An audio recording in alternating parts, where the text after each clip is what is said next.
श्रीमद् भागवत महापुराण की रचना व्यास जी ने की और अब सोच रहे हैं ये परमहंसों की सहायता है, किसे प्रदान करूं? कोई ऐसा ज्ञानी होना चाहिए जिसकी दृष्टि में भेद न हो, उसे ये भागवत दे दूं। पर सोचा कि ऐसा तो कोई नहीं दिखाई दे रहा है, ऐसा तो मेरा बेटा ही है सुखदेव। पर सुखदेव तो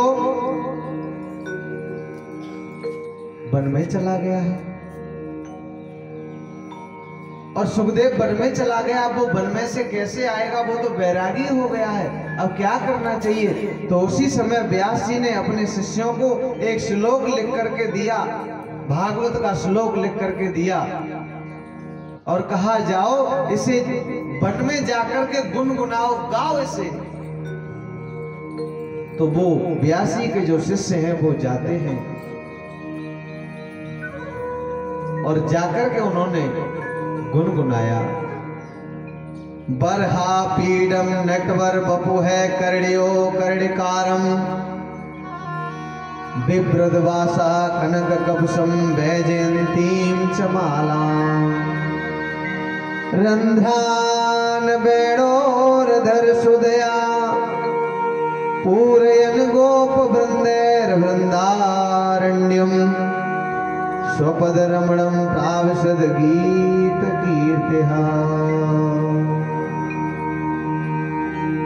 ओहो, भगवान श्री कृष्ण ग्वाल वालों के साथ वृंदावन में प्रवेश कर रहे हैं। ये श्लोक लिख के दिया है कि गाओ इसे। और इसमें भगवान जब यमुना से गाय चरा के जब आ रहे हैं ग्वाल वालों के साथ में, तब का वर्णन किया गया है। ये छवि दर्शाई इस श्लोक के अंदर। व्यासी कहते हैं ग्वाल वालों के साथ भगवान श्री कृष्ण वृंदावन में प्रवेश करते हैं। उनके सिर पर बरहा पीडम माने मोर के पंख का मुकुट है, मुकुट पर मोर का पंख लगा हुआ है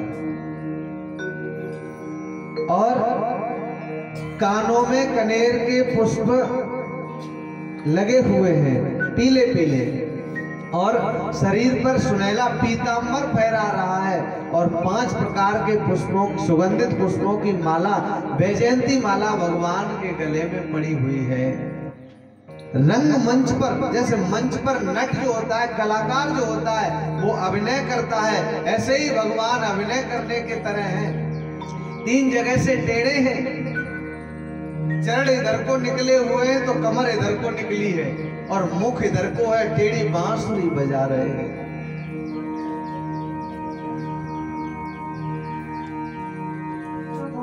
टेढ़े टेढ़े खड़े होते हैं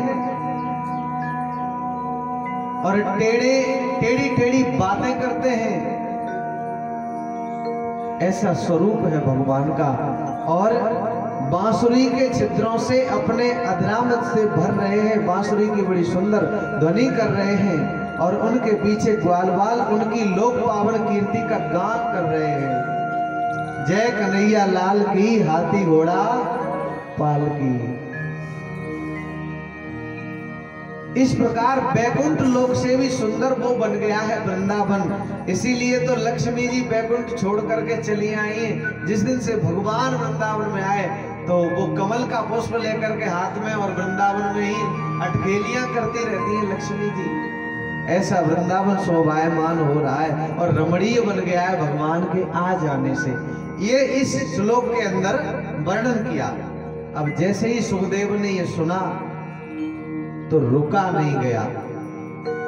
निराकार के उपासक थे, रुका नहीं गया तो चल पड़े और व्यास जी के शिष्यों से पूछा, अरे भाई ये बड़ी सुंदर छवि का वर्णन कर रही है, कहां से लाते हो, ऐसी चर्चा सुना रहे हो?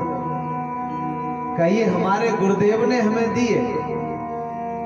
कह जिसके विषय में जो गा रहे हो आप बड़ा अच्छा गा रहे हो, ये बड़ा सुंदर है कोई, पर लेकिन मैंने सुना है कि जो कोई ज्यादा सुंदर होता है तो उसके उतने ही नखरे होते हैं। जरूरी नहीं है कि सुंदर व्यक्ति हो उसकी आदत भी अच्छी हो।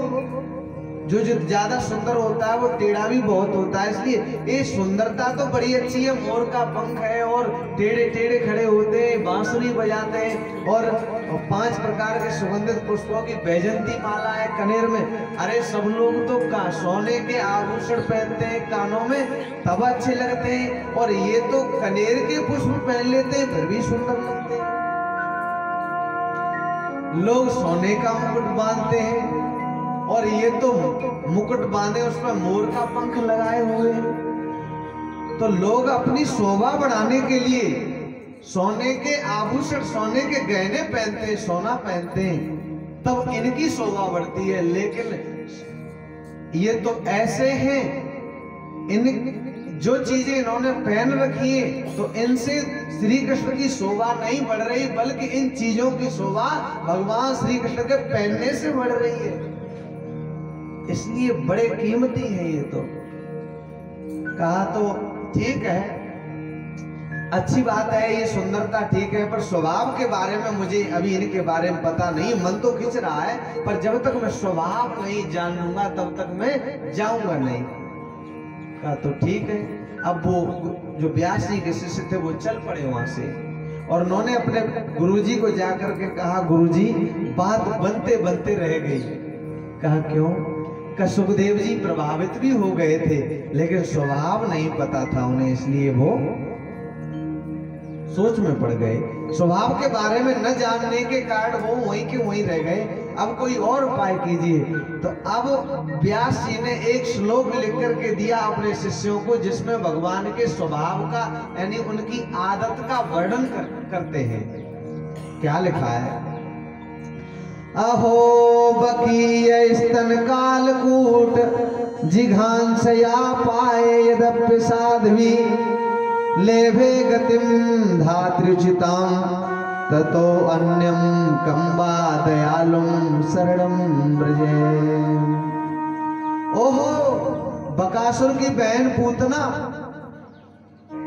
मेरी माताओं ध्यान देना, इधर आप इधर ध्यान देना।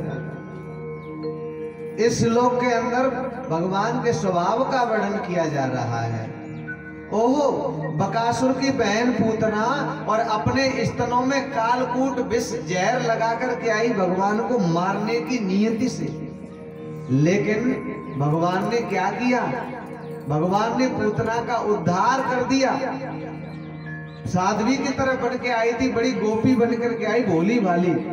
तो उसको क्या किया कि उसको मैया जैसी गति दे दी, यानी उसको क्या नरक में भेजा? नरक में नहीं भेजा, पूतना को अपने धाम में भेज दिया। माताओं का ध्यान तो गया। अब होता है, क्योंकि जब एब्सेंट होते हैं ना तो ऐसे ऐसे देख रहे हैं, अब हम क्या करें उसका नहीं पता है। फिर हमने गया, फिर समझ गए कि कोई हमारी बात हो रही, तो बहुत देर बाद जैसे ऐसे देख रहे हैं, फिर बोले हाँ हाँ हाँ, तो ये एब्सेंट बता रही है कि एब्सेंट है आप, यानी यहाँ नहीं है। बहुत अच्छी बात है, आप ध्यान से सुनिए भगवान की कथाओं। देखिए सुखदेव जी जैसा महाज्ञानी जो निराकार यानी समाधि में रहने वाले, और वो भगवान के ये स्वरूप का वर्णन सुनकर के वो समाधि छोड़ के भाग पड़े, और आप लोग इस संसार के लोगों जो आ रहे हैं उन्हें देख रहे हैं। तो ये दुर्भाग्य की बात है, अच्छी बात नहीं है, यानी रोने की दुख की बात है। जो ऐसे प्रभु की वो छवि को छोड़ करके आप किसी और की छवि देख रहे हो, समझो। दूसरे श्लोक में भगवान की आदत का वर्णन किया, स्वभाव का वर्णन किया। क्या कहा गया कि ओहो बकासुर की बहन पूतना बड़ी साध्वी बन के आई थी, कोई जान नहीं पाई मैया यशोदा कि ये गोपी है कि कोई राक्षसी है, और कहा लाला को दे दे मैं भी देख लूं, और मैया यशोदा ने तो दे दिया लाला। अब वो साध्वी के वेश में आई थी, वो तो चली गई अकेले एकांत कमरे में ले जाकर के भगवान को, और जहर चिपटा के लाई थी स्तनों से अपने कुचों से, और वो जहर पिलाने लगी दूध के बहाने। लेकिन भगवान ने क्या किया? पूतना को ये बताओ नरक में भेजा या अपने लोक में भेजा? अपने लोक में। तो दुश्मनी थी, दुश्मनी निभाने आई थी, दुश्मन थी ये, लेकिन भगवान ने क्या इसके साथ बर्ताव किया? दुश्मनी का नहीं किया। मारा तो हर कोई मरता है, जाना तो है ये फिर, लेकिन उसके बाद में भगवान ने उसे दिया क्या? क्या दिया? सदगति दी। सदगति जो बड़े बड़े योगी महात्मा हजारों वर्ष तपस्या करने के बाद प्राप्त कर पाते, वो पूतना को राक्षसी होकर के भी दे दी। तो ऐसा कोई दयालु हो सकता है? कंबा दयालुम शरणम ब्रजेम। अरे भगवान कितना दयालु कोई नहीं है। और जो ये सुना सुखदेव जी ने, ये व्यास जी के शिष्यों ने जैसे ही सुनाया, जो ये सुखदेव जी ने सुना, कहा वाह वाह, सुंदर भी है और इसकी आदत भी बहुत सुंदर है। ये इसकी जो स्वभाव है वो भी बड़ा करुणा का सागर है, दयालु है। तो क्यों न मैं चलूं? कहा ये श्लोक कहां से लाते हो? कहा हमारे गुरु जी के पास तो भंडार भरा है इनका, चलो आप भी, वो तो आपके पिताजी हैं। कहा तो ठीक है। अब सुखदेव जी व्यास जी के शिष्यों के साथ और व्यास जी के पास आ गए, और सुखदेव जी को व्यास जी ने भागवत शास्त्र जो है ना पढ़ा दिया, भागवत शास्त्र का अध्ययन कराया। तब से ये कथा ये इस संसार में आई, संसार में प्रचलित हुई।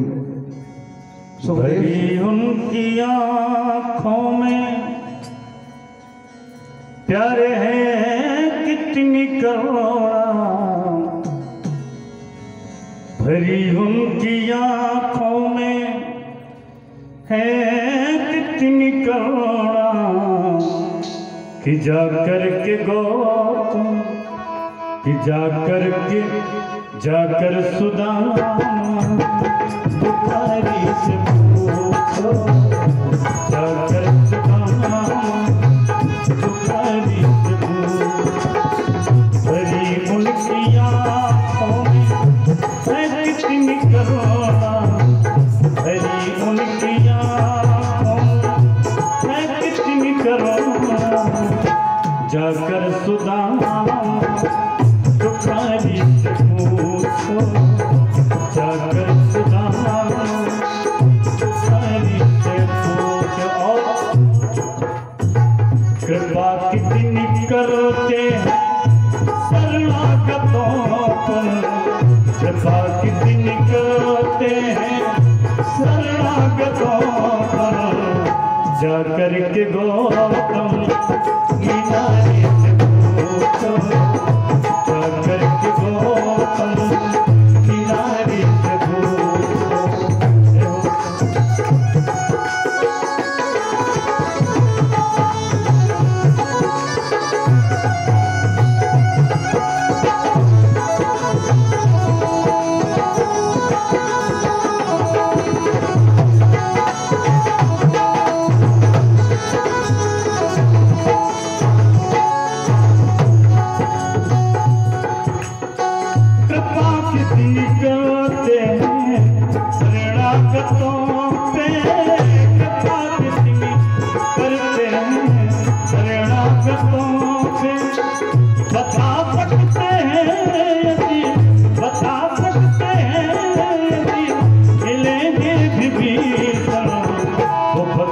को पावो कैसे बनाते, वो भक्तों को पावो प्यारे कैसे बनाते, जटायु सरिसमन सहारी, जटायु सरिसमन सहारी से करामात क्या इनकी शरणों की रजों में, करामात क्या उनकी शरणों की रजों में, जाकर के बीमारी से जाकर के बीमारी से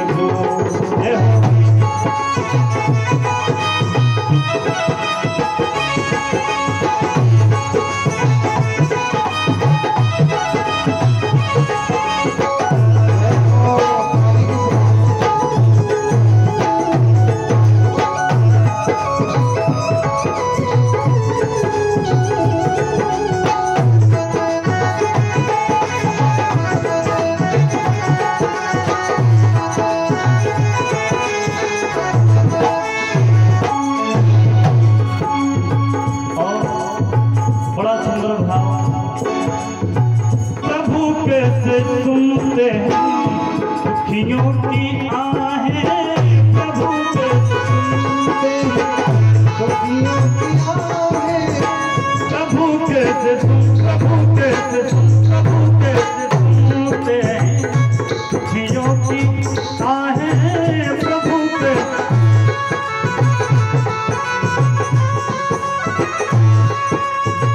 तुम्हें जाते हो राजा, तुम्हें जाते हो राजा, बल्कि कहा निराधार का कौन आधार है जग में, निराधार का कौन आधार है जग में।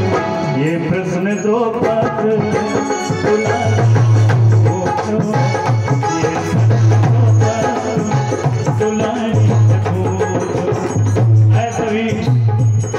भाव से इस भजन को सभी लोग ताली सेवा करते हुए सभी लोग बोलेंगे। प्रभु भरी उनकी आँखों में है कितनी करुणा, भरी उनकी आँखों में है कितनी करुणा, जाकर के